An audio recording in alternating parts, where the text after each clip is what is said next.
तो बच्चों ठीक है, यहाँ देखिए कुछ मैं प्रैक्टिकल यूनिट्स के बारे में बात करने वाला हूं। मैं सबसे पहले बात करूंगा बेटा एस्ट्रोनॉमिकल यूनिट की, ठीक है, जिसको हम एयू भी लिखते हैं, ठीक है बेटा, ओके, या फिर 1 एस्ट्रोनॉमिकल यूनिट बोल सकते हो। फिर मैं बात करूंगा बेटा लाइट ईयर की। किसकी बात करूंगा बच्चों? लाइट ईयर की बात करूंगा, ठीक है। उसके बाद में मैं बात करने वाला हूं थर्ड में पार्सेक की।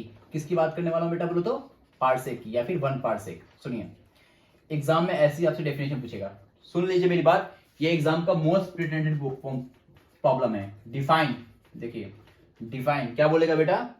क्या तो बोलेगा डिफाइन 1 पार्सेक, ठीक है, या तो क्या बोलेगा 1 एस्ट्रोनॉमिकल यूनिट, ठीक है, या फिर क्या बोल सकते हैं बच्चों 1 लाइट ईयर, ठीक है। और इसके अलावा एमसीक्यू में बोल सकते हैं बेटा, सबसे बड़ा उसको बोलेगा, आपको ऐसे बोल देगा parsec astronomical unit, 1 parsec 1 astronomical unit और 1 लाइट ईयर को बेटा इंक्रीजिंग ऑर्डर में डालो या डिक्रीजिंग ऑर्डर में डालो, ठीक है। तो एक काम करते हैं, पहले तीनों समझते हैं, बाद में दोनों क्वेश्चन का आंसर हम देखेंगे। एस्ट्रोनॉमिकल यूनिट एक्चुअली बेटा ये एवरेज डिस्टेंस है। ये क्या है बेटा? It is the average distance. ये क्या है बेटा? एवरेज डिस्टेंस है। किसके बीच में? It is the average distance between earth and the sun. Earth और सन के बीच में बेटा, सुन लीजिए एक बार फिर से अच्छे से, अर्थ और सन के बीच का डिस्टेंस को हम क्या बोलते हैं बोलो तो बेटा? अर्थ और सन के बीच के डिस्टेंस को हम बोलते हैं 1 एस्ट्रोनॉमिकल यूनिट। आप लोग को याद रख लेना है, अर्थ और सन के बीच का जो डिस्टेंस है ना, वो डिस्टेंस को हम क्या बोलते हैं? 1 एस्ट्रोनॉमिकल यूनिट। इसका मतलब 1 एस्ट्रोनॉमिकल यूनिट का वैल्यू तो कुछ होना चाहिए ना, तो ये वैल्यू होता है 1.496 इंटू 10 का पावर 11 मीटर। हाँ बेटा, इसको कोई कोई ऐसे भी लिख सकता है 1.5 इंटू 10 का पावर 11 मीटर, ओके। ये आपका बेटा वैल्यू है किसका? 1 पार्सेक का। अच्छा, वैल्यू में थोड़ा इधर उधर हो सकता है बेटा, लेकिन हाँ ये एकदम एग्जैक्ट वैल्यू है बेटा, जो नीट के बच्चों को भी बताया जाता है, जो एनसीईआरटी में लिखा हुआ है और जो आपको मैं दे रहा हूँ, ठीक है बच्चों। तो 1 एस्ट्रोनॉमिकल यूनिट का वैल्यू है 1.496 इंटू 10 का पावर 11 मीटर।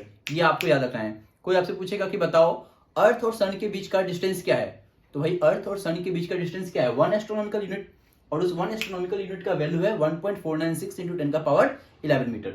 नीट के बच्चे कहीं कहीं क्वेश्चन करने के लिए 1.5 यूज करते हैं, ठीक है, पर आपको एक्जैक्टली 1.496 ही याद रखना है, ठीक है बच्चों। आपसे पूछेगा लाइट ईयर क्या होता है, तो देखो बेटा 1 लाइट ईयर या फिर लाइट ईयर आपसे पूछेगा, तो आप बोलोगे इसका डेफिनेशन ऐसे, आप ऐसे बोलोगे, it is the distance travelled, it is the distance travelled by light in 1 year. देखिए सबसे पहले तो आपसे ये क्वेश्चन कई बार पूछा गया है, ये एग्जाम में आता है, और ये आपको बोल रहा हूं बेटा एग्जाम में पूछ सकता है।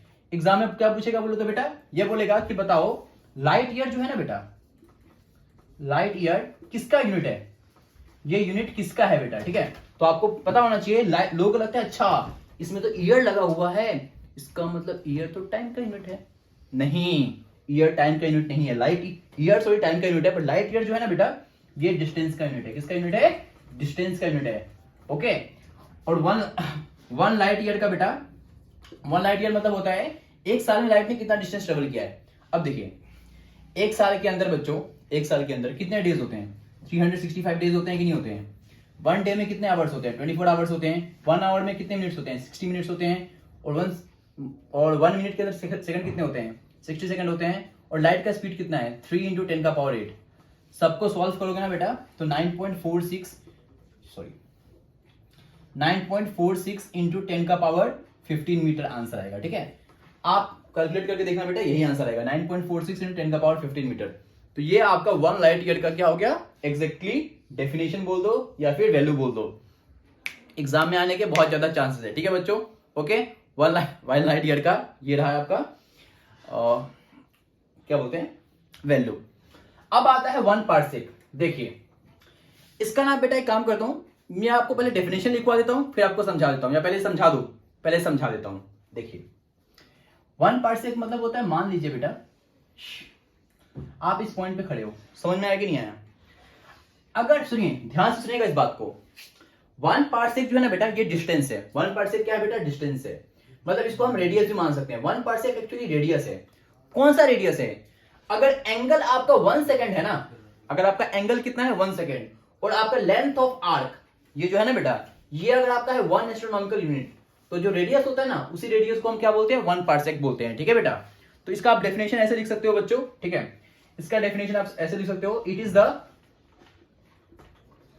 Distance, it is the distance. और याद रखिएगा तीनों जो है ना, पार्सेक, एस्ट्रोनॉमिकल यूनिट या फिर तुम्हारा लाइट ईयर, सब डिस्टेंस का यूनिट है। It is the distance at which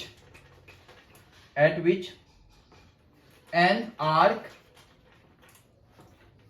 of 1 astronomical unit subtend an angle of 1 second। ठीक है बच्चों, और 1 पार्सेक की वैल्यू होती है ये बच्चों, क्या होती है, 3.08 इंटू 10 का पावर 16 मीटर। यह आपका 1 पार्सेक का वैल्यू है। तो यहां से आपको पता चल गया बच्चों, है कि नहीं। और एक और बात आपको, और एक 2 रिलेशन और याद रखना है। ठीक है बच्चों, 1 लाइट ईयर के अंदर 6.3 इंटू 10 का पावर 4 एस्ट्रोनॉमिकल यूनिट होता है। ठीक है बच्चों, और 1 पार्सेक के अंदर ना बेटा 3.28 लाइट ईयर होता है।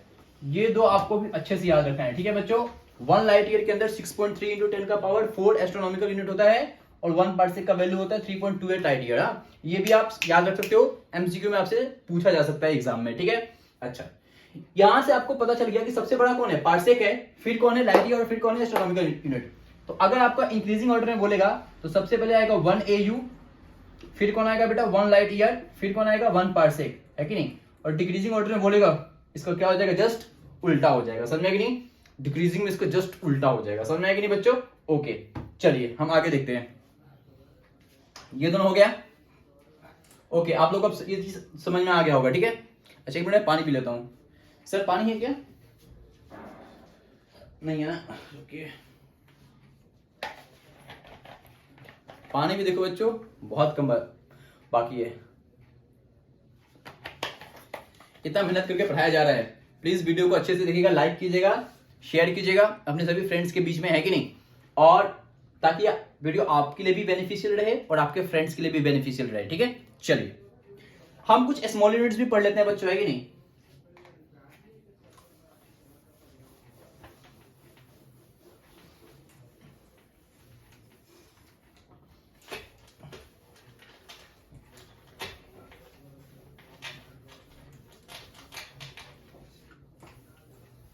चलिए ध्यान देखिए बच्चों, मैं आपको कुछ स्मॉलर यूनिट्स के बारे में ही बता देता हूं। ठीक है बच्चों, अच्छा देखिए स्मॉलर यूनिट्स,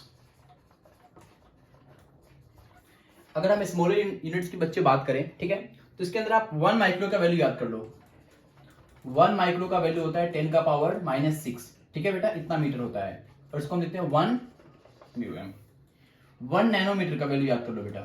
ठीक है, 1 नैनोमीटर का वैल्यू होता है 10 का पावर -9 मीटर। ओके, और आप याद कर लो 1 फर्मी का वैल्यू याद कर लो। ठीक है बेटा, 1 फर्मी का वैल्यू होता है 10 का पावर -15 मीटर। ओके, एक और चीज है बेटा, ये आपके एग्जाम में तो ऐसे आएगा नहीं, ये मैं नीट के बच्चों को पढ़ाता हूँ। ठीक है, पर आपके एग्जाम में बाई चांस पूछा जा सकता है, समझ में आया कि नहीं। ठीक है, तो मुझे नहीं लगता आज आपसे पूछेंगे, पर यहाँ हम एक काम करते हैं, हम लिख ही देते हैं बेटा। 1 बार्न की वैल्यू 10 का पावर -28 मीटर स्क्वायर होता है। ठीक है, ये एरिया का यूनिट होता है, आप एक बार देख लीजिएगा अच्छे से, समझ में आया कि नहीं बच्चों। ये सब कुछ वैल्यूज है जो आपको याद रखना है। ठीक है, चलिए आगे देखते हैं।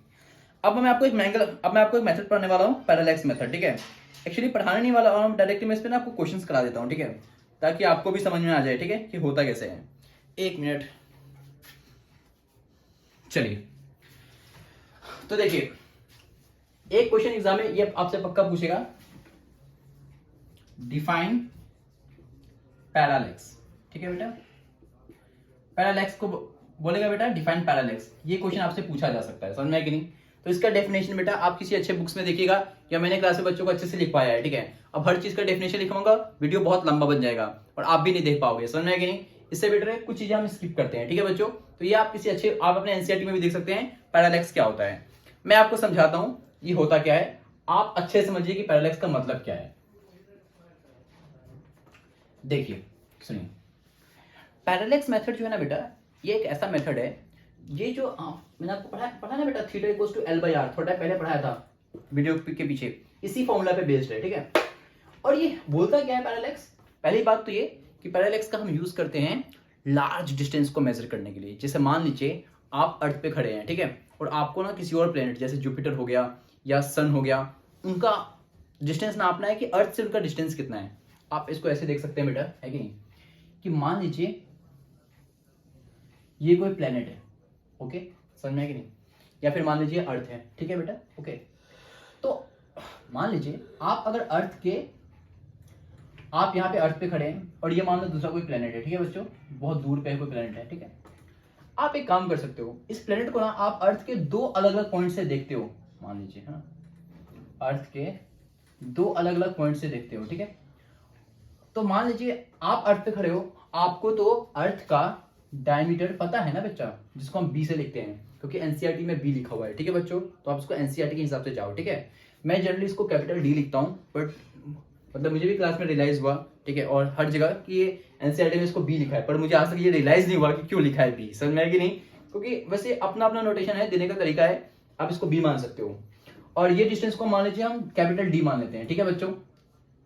तो ऐसा करते हैं कि मान लीजिए आप इस पॉइंट को दो अलग अलग पॉइंट से, अर्थ के दो अलग अलग पॉइंट से देख रहे हो, ठीक है, और इन दोनों पॉइंट्स के बीच का डिस्टेंस कितना है बेटा, बी है, और आपने ये एंगल नापा, एंगल कितना है बेटा आपका, ये थीटा है। तो मैं आपको एक रिलेशन बता रहा हूं, रिलेशन है बेटा theta equals to B by D, जो कि theta equals to L by R जैसा है, बिल्कुल बिल्कुल यही है। इसी को हम बोलते हैं पैरेलैक्स मेथड, और इसी फॉर्मूले का यूज करके आप बहुत सारे क्वेश्चंस कर सकते हो, ठीक है। एक काम करते हैं, हम कुछ क्वेश्चंस देखते हैं, ठीक है बेटा, एनसीईआरटी में कुछ क्वेश्चंस दिए होंगे इसके ऊपर।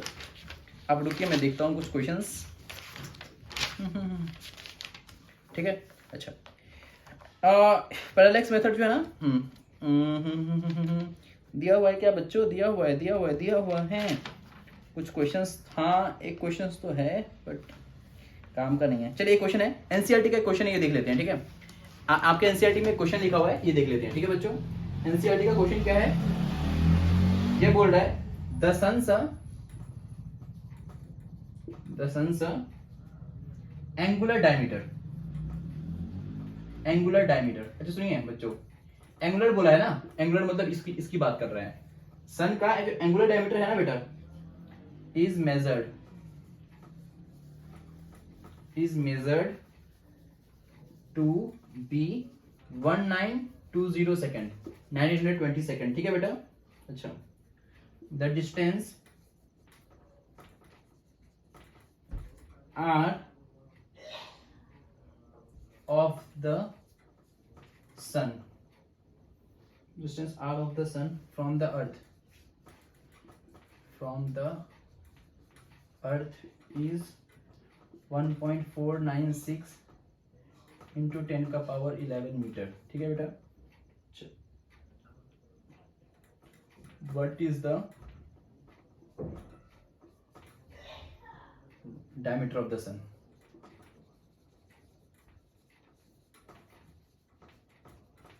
देखिए ये क्वेश्चन काफी अच्छा है, समझ में आया कि नहीं। यहां देखिए क्वेश्चन क्या बोल रहा है बेटा, अगर आप इस क्वेश्चन को देखोगे, ठीक है,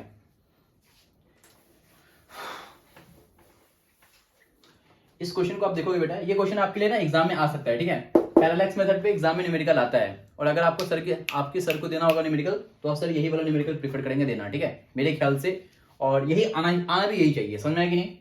तो बोल रहा है बेटा सन का एंगुलर डायमीटर, यहां देखिए, आप इसको डायग्राम के थ्रू भी देख सकते हो बेटा, ये आपका सन है, तो सन का ना बेटा किसी पॉइंट से हम देख रहे हैं बेटा, अर्थ के किसी पॉइंट से देख रहे हैं, तो सन का एंगुलर डायमीटर दिया है 1920 सेकंड, समझ में आया कि नहीं। अच्छा, ये आर की वैल्यू यहाँ पे दी है 1.496 इंटू 10 का पावर 11 मीटर, ठीक है। ऑफ कोर्स ये एस्ट्रोनॉमिकल यूनिट है कि नहीं, और ये सन और अर्थ के बीच का डिस्टेंस है, ये मान लीजिए यहाँ पे अर्थ है बेटा, ठीक है, ओके।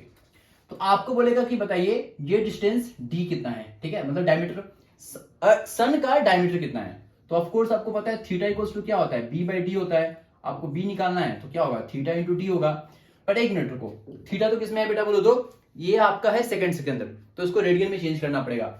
आपको मैंने इसीलिए याद कराया था बेटा, 1920 सेकंड है ना, इसको रेडियन में कन्वर्ट करना है, किसमें कन्वर्ट करना है, रेडियन में। याद करो मैंने आपको फॉर्मूला क्या लिखवाया था, 4.84 इंटू 10 का पावर -6 रेडियन, ठीक है बच्चों, इंटू डी मतलब क्या है, डिस्टेंस कितना है बच्चों, 1.496 इंटू 10 का पावर 11, ठीक है। आप इसको सॉल्व करो, क्या करो बच्चों, इसको सॉल्व करो, ठीक है। अच्छा, इसको अगर आप सॉल्व करोगे ना तो आंसर कितना आएगा बच्चों आपका, इसका आंसर आएगा आपका 1.39, 1.39 इंटू 10 का पावर 9 मीटर। तो ये आपका बी का वैल्यू हो गया। बी मतलब क्या है, डायमीटर ऑफ सन, ठीक है। या कैलकुलेशन आपको खुद करना है बच्चों, हाँ कैलकुलेशन में मैं अभी तो मैं आपको नहीं करा सकता एग्जाम के टाइम में, ठीक है। या तो आप ये वाला वैल्यू याद रखो, डायमीटर ऑफ द सन, और वहां एग्जाम में चिपका देना, ठीक है। पर मेरे ख्याल से कितना याद रखोगे, फाइंड आउट कर लेना, ठीक है। तरीका देख लेना कैसे करते हैं। ये देखो 10 का पावर -6 और 10 का पावर 11 है कि नहीं। दोनों को सॉल्व करोगे कितना आएगा, 10 का पावर +5 आएगा, है कि नहीं। बाकी सबको मल्टीप्लाई करके देखना, आ जाएगा, इतना ही आंसर आएगा, ठीक है। चलिए आगे देखते हैं, आगे और हमें क्या पढ़ना चाहिए। हाँ, एक क्वेश्चन आपका एग्जाम में आएगा, पता है किसके ऊपर बच्चों, एरर्स के ऊपर आपका। अच्छा एरर से पहले रुकिए, हाँ एरर से पहले ना आपको मैं बताता हूँ एक्यूरेसी और प्रेसिजन का मतलब क्या होता है, डिफरेंस क्या होता है दोनों के बीच में, ठीक है। अच्छा ये आप लोगों ने नोट कर लिया होगा ना। आगे चलते हैं, आगे चले बच्चे, है कि नहीं। आप लोगों को अगर थोड़ा सा रिलैक्स चाहिए या फिर ब्रेक चाहिए तो आप 10 मिनट का ब्रेक ले सकते हो, ठीक है, कोई दिक्कत नहीं है वीडियो के बीच में। आगे देखिए, जितने क्वेश्चंस मैं करा रहा हूं बेटा उतने मोर देन सफिशिएंट होंगे, और एग्जाम में इतना ही आएगा, इससे ज्यादा नहीं आएगा, ठीक है बच्चों। चलिए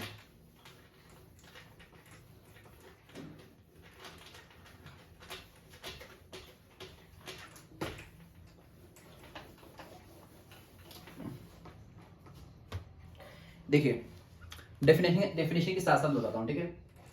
आपका है एक्यूरेसी, ठीक है, और एक एग्जाम में क्या आता है बेटा, प्रेसिजन। एग्जाम में ना पूछ सकता है डेफिनेशन, एग्जाम में what is accuracy, what is precision, ये सब एग्जाम में पूछ सकता है, नो डाउट, समझ में है कि नहीं। ये 100% पूछ सकता है, ठीक है। एक्यूरेसी क्या होता है बेटा,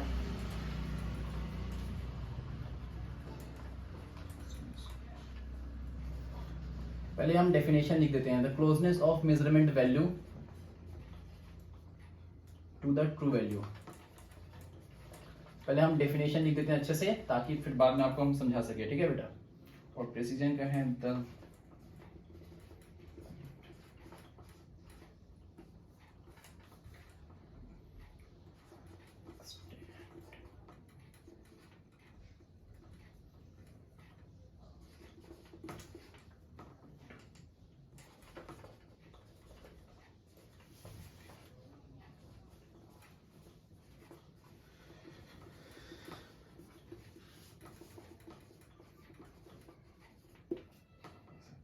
सुनिए, एक काम करते हैं बच्चों, मैं आपको अच्छे से समझा देता हूँ, आप इन चीजों को समझिए अच्छे से, समझ में आएगी नहीं। एक होता है एक्यूरेसी, एक होता है प्रेसिजन। यहाँ मैंने डेफिनेशन लिख दिया है, आप डेफिनेशन को आप याद कर सकते हो, ठीक है। इसको मैं अच्छे से आपको यहाँ पे समझाता हूँ। देखिए मान लीजिए, ठीक है क्लास, मान लीजिए यहाँ में बेटा एक बच्चा है, ठीक है, ठीक है। आपको इस बच्चे का वेट नापना है, ठीक है, सुनिए। तो आपको इस बच्चे का वेट नापना है और आपको 3 चांस दिया है, ठीक है। इस बच्चे का एक्चुअल वेट है 60 केजी। कितना वेट है बेटा बोलो तो, 60 केजी, ठीक है। और एक ये आप ए हो और ये आपकी एक फ्रेंड है, ठीक है, वो बी है। ध्यान से देखिएगा, मैं इस एग्जांपल से ना आप लोगों को समझा दूंगा कि एक्चुअली में क्या है। हाँ सी हियर, ए है और ये क्या है बेटा, बी। इन्वर्टर डाउन हो रहा है क्या सर? एक तो एक बात तो है बेटा, पासीघाट का लाइट बहुत खराब है, आप ट्रस्ट नहीं कर सकते पासीघाट का लाइट पे, सच में यार। चलिए यहाँ देखिए, कब चले जाए भरोसा ही नहीं है, ठीक है। सर थोड़ा पानी भी लेके आइएगा, तो सर थोड़ा पानी भी लेके आइएगा। ए और बी, मान लीजिए आप लोगों को 3 चांस दिया हुआ है, समझ में आया कि नहीं, मेजर करने के लिए। सपोज मान लीजिए बच्चे आपने मेजर किया, समझ में आया कि नहीं। आपने इसका ना वेट मेजर किया, एक बार मेजर किया 60 केजी, एक बार मेजर किया 55, ठीक है, एक बार मेजर किया 65। समझ में आया कि नहीं आया। एक बच्चे ने, एक आपकी फ्रेंड थी बी, इसने वेट मेजर किया, एक बार 40 मेजर किया, एक बार 42, एक बार 43, ठीक है। अभी देखो इन दोनों में डिफरेंस क्या है। आपने जो मेजर किया है ना बेटा, आपका वैल्यू, आपके वैल्यू के जो डिफरेंस है वो बहुत ज्यादा है। एक बार आपने 60 मेजर किया, एक बार आपने 55, एक बार आपने 65। ये जो डिफरेंस है ना बहुत ज्यादा हो गया, बट आप ज्यादा एक्यूरेट हो। क्यों? क्योंकि आपका वैल्यू इस वैल्यू के बहुत ज्यादा पास में है। बट आपके फ्रेंड ने जो मेजर किया ना 40, 42 और 43, समझ में कि नहीं, ये इस वैल्यू से बहुत दूर में है, बट इसका वैल्यू एक दूसरे के बहुत ज्यादा पास में है। तो आपके फ्रेंड क्या हो गए, वो प्रेसाइज हो गए, पर आप क्या हो गए, एक्यूरेट हो गए। अब आपको डिफरेंस समझ में आ गया ना। देखिए डेफिनेशन क्या लिखा है, the closeness of the measurement value to the true value. Of course 55 60 से ज्यादा क्लोज है as compare to 40, 42 and 43। 65 is also more close, 60 is also more close, समझ में आया कि नहीं। But this three are not that close to it. समझ में आएगी नहीं बच्चों? यस, बट ये आपस में काफी ज्यादा क्लोज है। समझ में आएगी नहीं? So they are precise but you are accurate. Okay, life में एक्यूरेट होना बहुत ज्यादा जरूरी है। चलिए बेटा,